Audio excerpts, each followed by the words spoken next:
Welcome to The Explainer. Today we're looking at some new tech that could literally double your roof's life. All right, let's jump right in. We all know this problem, and it's an expensive one. Roofs get old. But what if you didn't have to replace it? What if there was another way to fix a failing roof? To get why roofs fail, you gotta know about the asphalt binder. Think of it as the shingle's glue. See, over time, oxidation makes that glue brittle, kind of like an old rubber band left in the sun. And that's what leads to all the bad stuff. Cracking, losing those protective granules, and eventually, leaks. So, what have we been doing about this? Well, the old fixes, they have their own set of problems. Things like coatings and so-called rejuvenators, they're really just temporary patches that feel pretty quickly.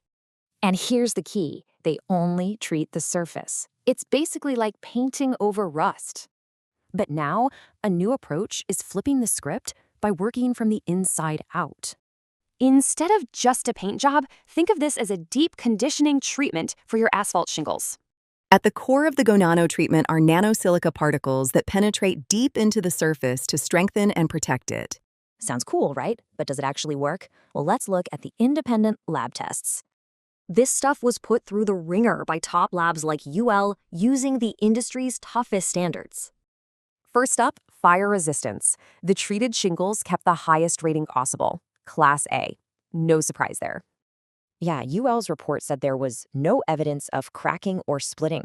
That's pretty amazing. Okay, now this is where it gets really wild. Hail resistance? It jumped from a Class 1 to a Class 4. And what about wind? How about holding strong against 110-mile-per-hour winds? Yeah, it did that. So this is great for your house, but what about, the planet? Let's talk about waste. The average roof replacement? That sends about 3 tons of gnarly, non-biodegradable waste to a landfill. So by restoring instead of replacing, you're cutting down on waste, carbon, and saving a ton of cash. All of this really makes you wonder, right?